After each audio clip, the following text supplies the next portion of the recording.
Riders on the storm.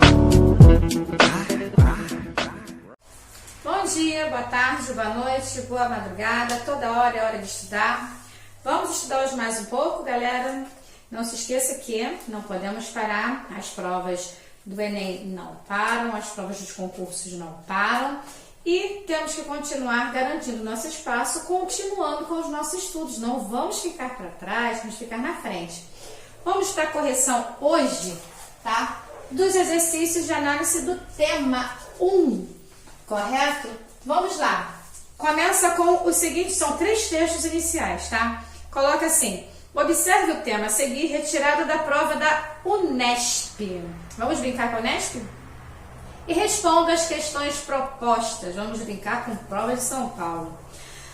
Texto 1. Dos 594 deputados e senadores em exercício no Congresso Nacional, 190, 32%, já foram condenados na Justiça e ou nos tribunais de contas. As ocorrências se encaixam em 4 grandes áreas: irregularidades em contas e processos administrativos no âmbito dos tribunais de contas, como fraudes em licitações, citações na Justiça Eleitoral, contas de campanhas rejeitadas, compra de votos, por exemplo, condenações na Justiça referente à lida com o bem público no exercício da função, enriquecimento ilícito, peculato, etc. E outros, homicídio culposo, trabalho degradante, etc. Esse texto é da Natália Paiva. Está na transparência.org.br. Veja, o que está citado nesse texto 1 nada mais é do que infelizmente acontece ontem, ano passado, 10 anos atrás e persiste nos dias atuais, né? Vamos lá. Aqui ele falou de licitações. Vocês sabem o que é a licitação? Licitação é quando o órgão público, eu já falei isso com vocês em sala, quando o órgão público ele vai efetuar compras. Então é necessário que tenham empresas, não pode ser uma só, inscritas, tem que estar com o CNPJ da empresa, a documentação toda certinha, coloquem lá tudo, valores, etc., formas de pagamento, tempo de entrega, tudo deve ser ali devidamente colocado e irão fazer uma análise para ver qual melhor irá acontecer. E nessa época de pandemia, o que acontece? Com o problema emergencial, como está o país, né? Não tem licitação, as compras são assim, simplesmente acontecem, mas não é simplesmente acontece como se ninguém estivesse vendo, não, sim, tem pessoas que estão sim vendo, no entanto não tem análise daquelas empresas para compra.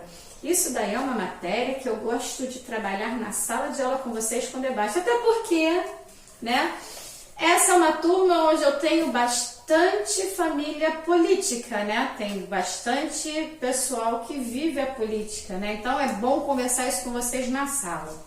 Talvez eu chame para fazermos um debate sobre essas questões no WhatsApp, fiquem atentos. Eu posso chamar, convocá-los em uma determinada aula e vamos estar online conversando, certo? Porque se eu for pela plataforma, não que ela não seja boa, tá, gente? Mas veja só, a plataforma pode estar instável.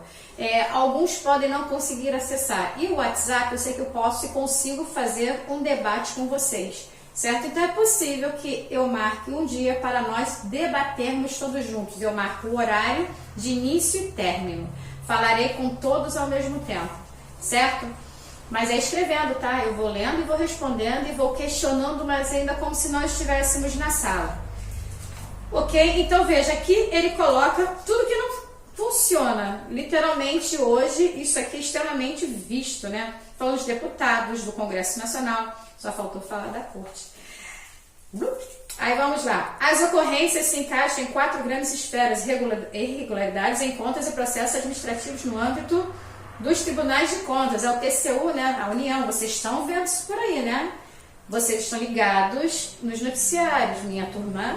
Segundo ano, vocês são muito bons. Por favor, vamos ser os melhores no ano que vem enquanto terceiro, porque vocês são ótimos para debate, excelentes nesse tipo de matéria. Então, vamos continuar. Depois ele colocou aqui da Justiça Eleitoral. Já fizemos trabalho quando vocês eram do fundamental com relação a isso, a compra de votos, vocês lembram, cesta básica, etc. Nós fizemos alguns trabalhos na época do fundamental, enquanto vocês eram meus alunos lá. Condenação da justiça referente à lida como um bem público no exercício da função enriquecimento ilícito e peculato. Falamos isso em sala também algumas vezes, tanto no fundamental, assim como conversamos em debate no primeiro bimestre. Não foi nada profundo, mas nós chegamos a fazer um debate leve sobre isso aqui, sobre os enriquecimentos. Homicídio culposo, trabalho degradante. Esse nós realmente não falamos, pelo menos eu não me recordo, tá? Com relação aos outros aqui citados. Isso é o que fala o texto 1. Vamos agora para o texto 2. Texto 2. Nossa tradição cultural, por diversas razões, criou um ideal de cidadania política sem vínculos com a afetividade, com a efetiva vida social dos brasileiros. Na teoria, aprendemos que devemos ser cidadãos. Na prática, que não é possível, nem desejável, comportamentarmos-nos como cidadãos. Comportamentarmos-nos, tá? Nós temos o comportamento. Gostei do verbo conjugado. A face política do modelo de identidade nacional é permanentemente corroída pelo desrespeito aos nossos ideais de conduta. Idealmente, ser brasileiro significa herdar a tradição democrática na qual somos todos iguais perante a lei e onde o direito à vida, à liberdade e à busca da felicidade é uma propriedade inalienável de cada um de nós. Na realidade, ser brasileiro significa viver em um sistema socioeconômico injusto, onde a lei só existe para os pobres e para os inimigos e onde os direitos individuais são monopólio dos poucos que têm muito. Perceberam a colocação? Preso nesse impasse, o brasileiro vem sendo coagido a reagir de duas maneiras. Na primeira, com apatia e desesperança. É o caso dos que continuam acreditando nos valores ideais da cultura e não querem converter-se ao cinismo das classes dominantes e de seus seguidores. Essas pessoas experimentam uma notável diminuição da autoestima e da identidade de cidadão, pois não aceitam conviver com um baixo padrão de moralidade vigente, mas tampouco sabem como agir honradamente sem se tornarem vítimas de abusos e humilhações de toda a ordem. Deixam-se assim contagiar pela inércia ou sonham em renunciar à identidade nacional, abandonando o país. Na segunda maneira, a mais nociva, o indivíduo adere à ética da sobrevivência ou à lei do vale tudo. Pensa escapar à delinquência, tornando-se delinquente. Veja só, se no primeiro texto está se falando sobre a corrupção como ela acontece, de fato, sem extrair absolutamente nada, está sendo bem objetiva. Nesse segundo texto ele fala também da parte corrupta. Ele apresenta o que o pobre tem e o que aqueles que muito têm, como são tratados também. Ele apresenta tudo referente à desigualdade. Aqui tem a corrupção, mas ele aqui também colocou da seguinte forma: também existe o jeitinho brasileiro, né? Está aqui colocado nas entrelinhas. Por quê? Veja como ele terminou o texto, ele coloca aqui a questão do vale tudo. Vou pegar de um ponto. Na segunda maneira, a mais nociva, o indivíduo adere, ou seja, ele também passa a pertencer a esse grupo, né? Adere à ética da sobrevivência ou à lei do vale tudo. O que é a lei do vale tudo? Não precisamos imaginar, né? Isso é um fato. A lei do vale tudo é que você vai conquistar sua sobrevivência de uma forma legal perante a lei ou não, correto? E depois ele ainda coloca assim: pensa em escapar à delinquência, tornando-se delinquente. Ou seja, se você sabe que não se pode agir de tal maneira, mas daquela maneira você poderá sobreviver, você irá agir sim. Porque você dirá: eu preciso sobreviver, eu preciso ganhar meu ganha-pão, eu preciso disso, eu preciso daquilo. Eu brincava com a galerinha com vocês, quando vocês eram fundamental, que o fato de um aluno do ensino médio chegar na frente de um aluno fundamental: olha, eu te dou tanto para você comprar meu lanche, eu te dou isso se você comprar o meu lanche. Existe a forma, é uma coesão, existe uma corrupção. No nosso dia a dia, nós somos indiretamente ou diretamente, como vocês queiram interpretar, basta entender bem o que quero colocar, vocês somos corruptos. Vamos lá, alguém está passando e quer algo assim: olha só, se você fizer esse trabalho para mim, eu te dou isso. Oi? Ah, olha só, eu faço o trabalho todo. Você não precisa fazer nada, só coloca o meu nome, tá? Eu vou te dar isso, isso e isso. Não é uma corrupção como a dos deputados, mas é o início de corrupção. E aí ele fecha como? É o vale tudo, né? Que ele coloca também tornando-se delinquente, escapar da delinquência tornando-se delinquente. Esse texto pertence a Jurandir Freire Costa, está na super.abril.com.br. Interessante. Vamos agora ao texto 3, que também é muito legal. Como eu queria estar na sala de aula para fazer esse debate. Poxa vida. Texto 3, muito bom. Se o eleitorado tem bastante clareza quanto à falta de honestidade dos políticos brasileiros, não se pode dizer o mesmo em relação à sua própria imagem como povo brasileiro. Isto pode ser um reflexo do aclamado jeitinho brasileiro. Ih, eu falei disso lá em cima. Ora motivo de orgulho, ora de vergonha. De qualquer forma, fica claro que há problemas tanto quando se fala da honestidade de uma forma genérica, como quando há abordagem específica de comportamentos antiéticos, alguns ilegais. A caixinha para o guarda não multar, a sonegação de impostos, a compra de produtos piratas, as fraudes no seguro, entre outros. A questão que está posta aqui é que a população parece não relacionar seus pequenos desvios com o comportamento desonesto atribuído aos políticos. Este texto agora é da Silvia Cervellini, ele está na ibope.com.br. Veja só, eu falei, quando me referi à sala, à escola, literalmente, como é que os alunos fazem. Olha, se você fizer esse trabalho completo, eu te dou isso. É uma forma de corrupção? É um desvio? É porque você deveria estar fazendo o trabalho e não pagando de alguma forma para que alguém fizesse o seu. Como? Não sei. Isso daí é vivido. Muitos de vocês sabem, sim, como isto ocorre. Vocês, no passado, já brincaram falando isso comigo em sala. Então, veja bem. Formas de corrupção existem. Aqui falei da caixinha para o guarda não multar. Todo mundo sabe que se tiver algo assim, o guarda parar, abriu a carteira, você pode ser preso, certo? Isso é ilegal, né? Você não pode oferecer dinheiro para a polícia, você tem que apresentar os seus documentos e nada mais. Acabou, você pode ser, porque você está tentando comprar o guarda, certo? Assim como aqui colocou fraude no seguro, nossa, como se fala sobre isso, né? Fala-se bastante. Compra de produtos piratas, todo mundo fala pirataria é crime, mas todo mundo compra. E todo mundo compra por quê? Porque não tem dinheiro para comprar aquele que é legítimo ou é difícil acesso. Então, como eu coloquei aqui, o texto também apresentou, é o jeitinho brasileiro. Esses foram os 3 textos da faculdade Unesp. Agora vamos para exercícios.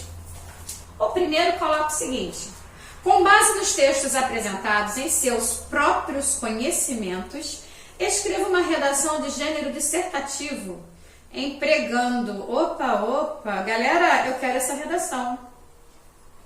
Certo? Eu não me lembro de ter recebido essa redação sobre corrupção no Congresso Nacional Reflexo da Sociedade Brasileira. Se você não escreveu, eu quero, tá? Essa redação valerá como nota de trabalho também. Eu quero essa redação. Hoje, deixa eu ver a aula de vocês, sexta-feira, dia 18, 19, creio eu. Tem até a próxima sexta-feira para me enviar, certo? Mínimo de linhas 25, máximo de 30, mas acontece que eu quero que vocês façam com 2 argumentos, ok? Introdução, 2 argumentos e a conclusão, tudo na terceira pessoa, sempre. Responda. Letra A. Resuma. Difícil resumir, o quadro está lotado. Resuma cada um dos textos apresentados na coletânea, relacionando-os ao tema. Vamos lá, não sei como vocês fizeram.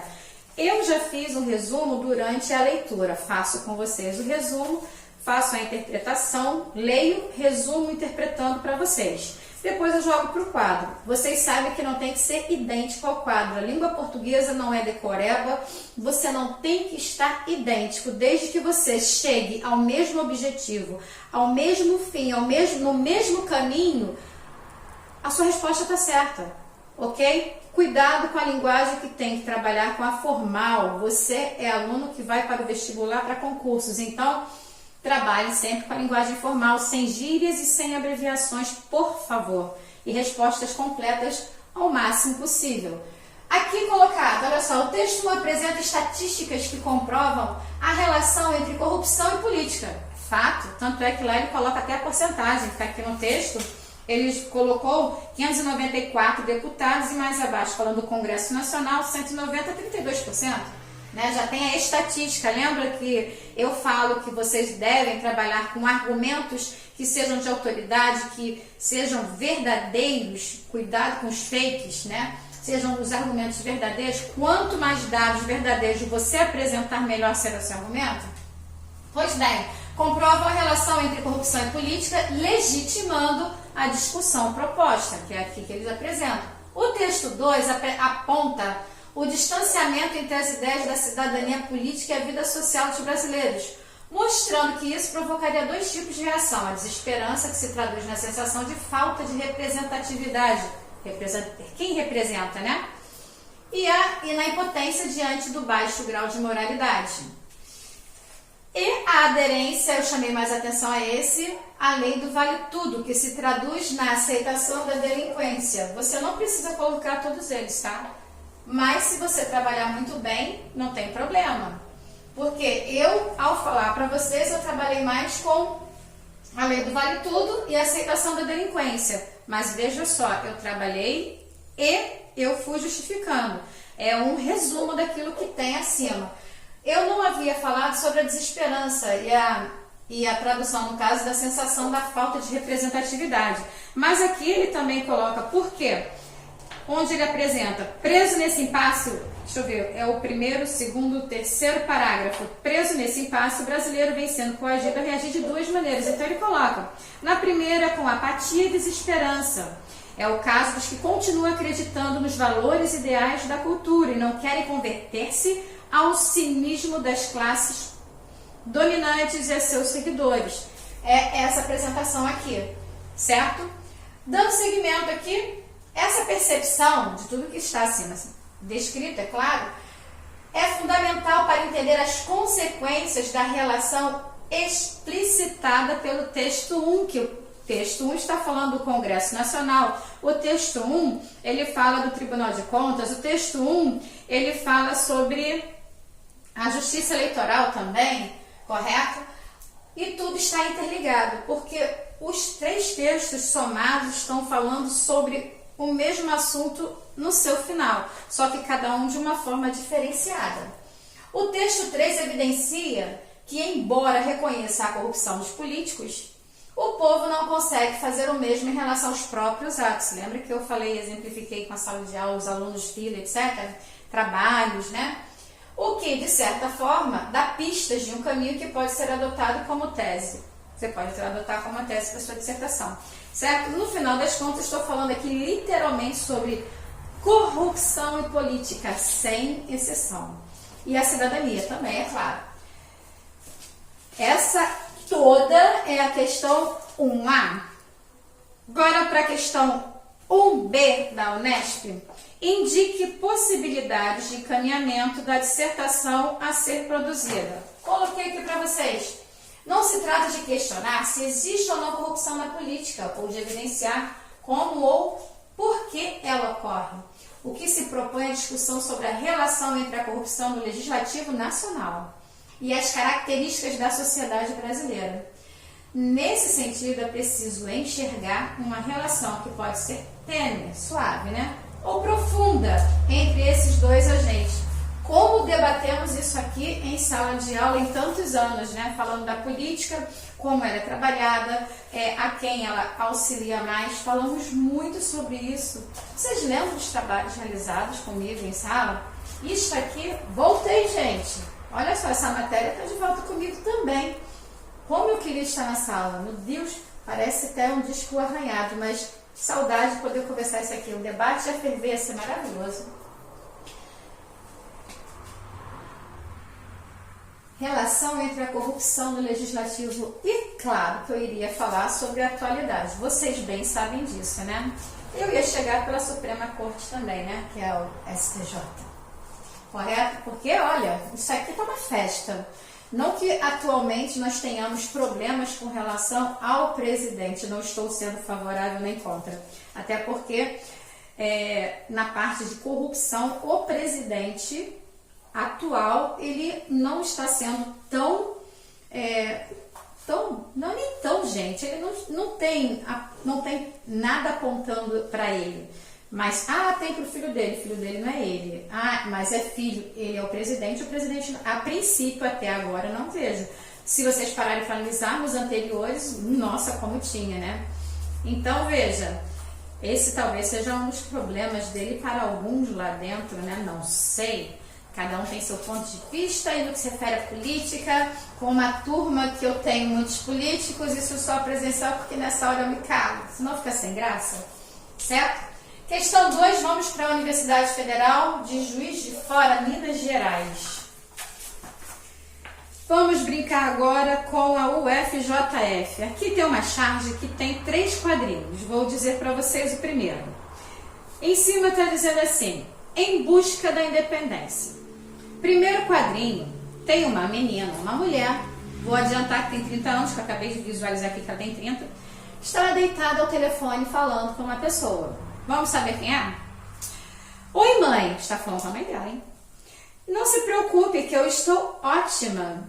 Já era hora de sair de casa, ter meu canto, buscar minha independência. Eu já tenho 30 anos, mãe, sem me virar muito bem. E aí, de repente, ela parou. Nesse quadro, ela está conversando, né, falando da sua independência, 30 anos, morando sozinha. Legal, né? Muitos falam isso, muitos querem isso, né? Isso é algo que adolescente fala bastante, jovem fala bastante, e quando conquista, é uma realização. Parabéns para quem conquista. Isso é um fato, né? Mas é conquistar e andar sozinho, de preferência. É meu ponto de vista, ninguém tem que pensar igual, como eu sempre falo. No entanto, no segundo quadro, ela estava falando primeiro, certo? De repente, ela está aqui ao telefone e vira para o lado, vê uma barata. Ela tem pavor de barata, pelo que ficou subentendido aqui no quadro. Ela está assim, amedrontada. E olhou, ficou assim, aqui mostra que tem os pontinhos para cima, os olhos saltaram e ela começa no terceiro quadro a gritar: mãe, manda o meu pai vir aqui agora mesmo. Ou seja, bem, se ela está feliz, 30 anos, morando sozinha, por que ela está chamando o papai para matar uma barata? É óbvio que é isso que ela está pedindo, né? Tem uma barata aqui. Essa é a prova de Juiz de Fora, tá? Então, veja, é só você analisar. Ela está feliz com a independência. Nossa, entende? No entanto, apareceu uma barata. E agora, quem vai matar a barata para ela? Ela tem medo. Então, quem matava antes, ela chamou o pai. Aí vamos para as questões. Tem 2 aqui. Essa aqui, tá? Universidade Federal de Juiz de Fora. Vamos lá. Qual é a temática principal da charge anterior? Gente, acabei de falar que eu coloquei. A charge ilustra a sensação de autonomia tardia. 30 anos, né? Feliz da vida, lá na casa dela. Tardia. E falsa experimentada por grande parte dos jovens de hoje. Por que isso? Porque muitos pedem, não conseguem viver sozinho. Assim está colocado na charge, não é meu ponto de vista não, tá? Pode até ser que seja o meu, mas isto aqui é o que está no texto, você não pode fugir da interpretação. Então veja, muitos jovens querem sua independência, mas muitos conseguem fazer a sua vida, conseguem seus empregos, mas muitos ficam na casa dos seus pais, continuam a viver com eles. Outros moram sozinhos, mas têm a ajuda do papai e da mamãe sempre. Ou seja, a autonomia, a independência total, ela não existe. Por quê? Precisa, assim está colocado no texto, é sempre necessário o auxílio dos pais por perto, certo? Entendido? É isso que está na charge, tá? Antes que alguém comece a falar, Valéria, você pensa assim: não sei como eu penso, não vou falar, isso aí só presencial, fazendo debate, sozinha não tem graça, certo? Então, aqui, ele coloca o tardio porque tem 30, certo? 30 anos, porém, é um tardio e ainda dependente. Eu preciso do meu pai para matar a barata. ok? Essa é a colocação do texto da Universidade Federal de Juiz de Fora. Letra B. Quais são os elementos verbais? Verbal é aquele que está escrito, correto? Aquele que é falado, correto? E não verbais. Não verbais é aquele o quê? É aquele que somente a imagem. Até falei para vocês, fiz aqui assim, como se o segundo quadro, os olhos saltando, né? E como se tivesse alguma linhas acima na cabeça da pessoa. Se tivesse, não, aqui tem. Olhando para a barata, ok? Aí, o que ocorre? Se eu tenho texto com linguagem não verbal e eu tenho texto sem linguagem alguma, nada redigido, eu tenho uma linguagem não verbal, porém a expressão da personagem aqui no quadro, ela também tem um falar, vai depender de como você interpretar o segmento do quadrinho, correto? E quando você tem a linguagem escrita e a linguagem apresentada e você a entende sem ter palavra alguma, é chamado de linguagem, é o que? É a forma não verbal. Com a verbal é a híbrida, certo? Aí, dando seguimento, quais são os elementos verbais e não verbais utilizados na charge para construir o seu significado? Justifique sua resposta por menção direta a esses elementos. Olha só, é a questão B. Essa aqui só. Vocês não tem que escrever tudo assim não, então eu botei explicadaço, né? Mas, como eu falei, já fiz até com vocês a interpretação. Aqui tem a fórmula.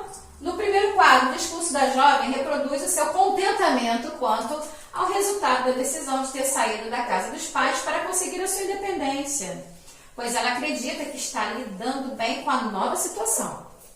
No entanto, essa sensação é desmentida no último quadro, quando a garota pede desesperadamente que o pai corra em seu socorro para resolver um problema banal. Em paralelo aos elementos verbais, no segundo quadro, que é o que eu disse a vocês que não tem linguagem verbal, que ela está olhando a barata e os olhos saltando, ela está com o visual na imagem assustado, né? No segundo quadro, a figura de uma barata mostra o fator que provocou o pânico exagerado da garota, retratado no último quadro. Pai, mãe, chama meu pai, né? Em contraste com a aparência de felicidade, que ela estava lá deitada, falando no telefone e tal, inicial, o que demonstra, de fato, a sua pouca autonomia. Se ela fosse literalmente autônoma e independente, ela não precisaria chamar o pai para matar uma barata, certo, galera? Agora, vamos para a próxima questão. Fizemos o NESP, fizemos a Federal de Juiz de Fora, agora vamos fazer a UERJ. UERJ, questão 3. Vamos lá? Vamos à questão 3 da UERJ? Vamos lá, galera. Olha só, texto da UERJ, muita gente pensa, nossa, é muito difícil. Eu digo, não, não é difícil, basta interpretar. A UERJ colocou o seguinte título: tempo, 2 pontos, cada vez mais acelerado. Tempo, cada vez mais acelerado. Vamos lá? Pressa, ansiedade e a sensação de que nunca é possível fazer tudo, além da certeza de que sua vida está passando rápido demais. Essas são as principais consequências de vivermos num mundo em que para tudo vale a regra de quanto mais rápido, melhor. Para nós, ocidentais, o tempo é linear e nunca volta. Por isso queremos ter a sensação de que estamos tirando o máximo dele. E a única solução que encontramos é acelerá-lo, afirma Cal Honoré. É um equívoco. A resposta a esse dilema é qualidade, não quantidade. Foi o que ele colocou, né? Para James Blake, Cal está lutando uma batalha invencível. A aceleração é uma escolha que fizemos. Somos como crianças descendo uma ladeira de skate. Gostamos de brincadeira, queremos mais velocidade, diz. O problema é que nem tudo ao nosso redor consegue atender à demanda. Os carros podem estar mais rápidos, mas as viagens demoram cada vez mais por culpa dos congestionamentos. Semáforos vermelhos continuam testando nossa paciência, obrigando-nos a frear a cada quarteirão. Mais sorte têm os pedestres, que podem apertar o botão que aciona o sinal verde. Uma ótima opção para despejar a ansiedade, mas com efeito muitas vezes nulo. Em Nova York, esses sistemas estão desligados desde a década de 1980. Mesmo assim, milhares de pessoas o utilizam diariamente. É um exemplo do que especialistas chamam de botões de aceleração.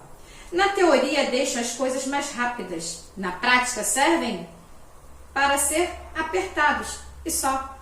Confesse, que raios fazemos com os 2 segundos, no máximo, que economizamos ao acionar aquelas teclas que fecham a porta do elevador? E quem disse que apertá-las 2, 4, 10 vezes vai melhorar a eficiência? Elevadores, aliás, são ícones da pressa em tempos velozes. Os primeiros modelos se moviam a 20 centímetros por segundo. Hoje, o mais veloz sobe 12 metros por segundo. E mesmo acelerando, estão entre os maiores focos de impaciência. Engenheiros são obrigados a desenvolver sistemas para conter nossa irritação, como luzes ou alarmes, cuja única função é aplacar a ansiedade da espera. Até onde vai isso? Esse texto, gente, foi do Sérgio Guilherme. Tá? Ele está disponível na super.abril.com.br. Vamos lá. O que fala literalmente? Vamos, como eu gosto de fazer, a interpretação do texto. Tempo cada vez mais acelerado. Né? A galera sabe que eu sempre brincava em sala dizendo que eu precisava de mais tempo, porque eu sou muito acelerada e Valéria, não dá tempo de fazer essa aula. Claro que dá, eu vou conseguir. Termina essa aula aqui, ó, no estalo de dedo. Já acabei o capítulo, não é assim na sala? Pois bem, por quê? O que acontece? O primeiro coloca, aqui o Cal, ele coloca que os ocidentais, o tempo é linear, nunca volta. Isso é um fato. Por isso queremos ter a sensação de que estamos tirando o máximo dele. A única solução que encontramos é acelerá-lo. Pode ser, né? No meu ponto de vista pode ser.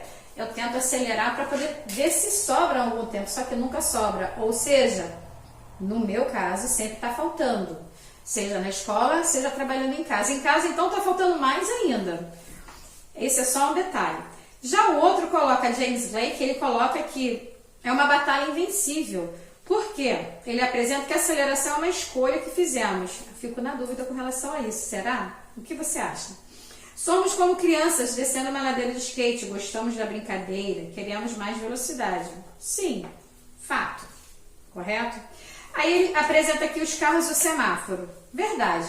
Aí você tá no carro, legal, vou chegar mais rápido. Só que o trânsito não anda. E você vê, por exemplo, ciclista passando. Tinha que lembrar, né? A galera sabe que eu gosto de bike. Então, ciclista vai passando, chega primeiro. Por quê? Porque ele vai lá pelo acostamento, não tem que ficar parando lá direto no semáforo, certo? Sinal, semáforo São Paulo, sinal de trânsito Rio de Janeiro, né? Então, veja, a pessoa está lá no carro e o trânsito está parado. Você tem horário, não consegue chegar no horário. É complicado. Aí o pessoal coloca, aqui ele colocou, você chega e aperta o botão, que o sinal vai ficar verde. Olha, isso como me irrita. Às vezes, quando estou na capital, no Rio, né, no município do Rio de Janeiro, tem lá, perto da casa da minha mãe, um sinal para apertar ali para a gente poder esperar o tempo para a travessia. Olha como espera-se. E não somente espera-se, porque quando fica verde, a galera de carro continua avançando. Então é complicado. Aí você pensa que, vai ficar verde, eu vou passar. Não, você tem que ficar atento para ver se o carro vai parar. Porque senão você vai para o alto, né? Porque tem muita gente que não obedece às leis de trânsito. Então temos que esperar aquele que respeite a lei de trânsito, que pare para que você atravesse na faixa onde está o sinal. Correto? Pressa aqui ele também coloca com relação ao elevador. Nossa, como eu fico irritada quando... Não nego, fico muito irritada quando eu estou esperando o elevador e o elevador não aparece. Solução, pego as escadas, vou de escadas. Pego escada, olha a linguagem formal, né? Você não tem como pegar a escada, figurem. Então, veja só, vou de escadas. Ah, eu tenho que subir, eu tenho horário. Estou há 10 minutos na fila e não chega o elevador, e são 2 e para toda hora, ou então ele vai e passa direto. Mais fácil de escada. Então, a impaciência realmente acontece, como coloca o segundo escritor aqui. Agora, vamos ver com relação às perguntas da UERJ, que não tem nada de difícil. A questão 3 da UERJ fala o seguinte: mais sorte tem os pedestres, e eu falei sobre isso há pouco, que podem apertar o botão que aciona o sinal verde. No fragmento, é empregada uma expressão que pode ser considerada irônica, com certeza, se for relacionada ao conjunto do segundo parágrafo. O segundo parágrafo, ele coloca nada mais, nada menos que Cal está lutando, né? Para James Glake, Cal está lutando uma batalha invencível. A aceleração é uma escolha que fizemos. Somos como crianças descendo uma ladeira de skate, gostamos de brincadeira, queremos mais velocidade, diz. O problema é que nem tudo ao nosso redor consegue atender a demanda. Os carros podem estar mais rápidos, mas as viagens demoram cada vez mais por culpa dos congestionamentos. Semáforos vermelhos continuam testando nossa paciência, obrigando-nos a criar cada questão. Então, veja, ele falou aqui de Nova York também, que desde 1980, né, continua com isso, mas não utilizam diariamente. Como resposta foi colocado aqui, o que? Trata-se da expressão que é mais sorte. Só isso, né, gente? Porque se você parar para analisar a questão em si, né, porque começa com mais sorte tem pedestre. Aqui a colocação é sobre a ironia, tá? Preste atenção. No fragmento é empregada uma expressão que pode ser considerada irônica. Então, é irônica essa parte. Então, veja, é a parte da mais sorte do pedestre. Pois, na verdade, o mecanismo usado pelos pedestres para acionar o sinal verde em geral não funciona, desempenhando uma função ilusória que apenas atenua, suaviza, né, a ansiedade do usuário. Eu coloquei para vocês que eu fico irritada, né? Dei um exemplo para vocês quando estou lá no município do Rio de Janeiro, na capital. O que acontece? Eu quero atravessar e fico ali esperando e demora, eu fico esperando. E quando fica verde eu tenho que esperar também, que ele não colocou no texto, mas isso é fácil de você analisar, os carros pararem. Por quê?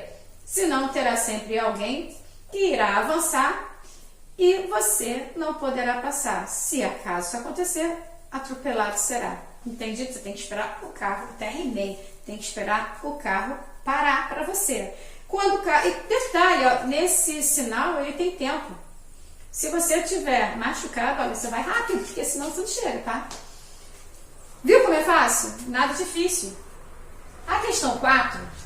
Também, o RG fala o seguinte: o texto apresenta palavras de 2 especialistas, Cal Honoré e James Glake, como defensores de opiniões diferentes em relação à aceleração do tempo. Explicite, sem transcrever. O exercício da Universidade Federal de Juiz de Fora pedia para transcrever. Esse não pede transcrição, correto? Esse aqui é para você escrever com as suas palavras. Parte do texto, a opinião de cada um deles acerca desse tema, acerca sobre o tema, né? Em torno disso. Eu coloquei aqui para vocês.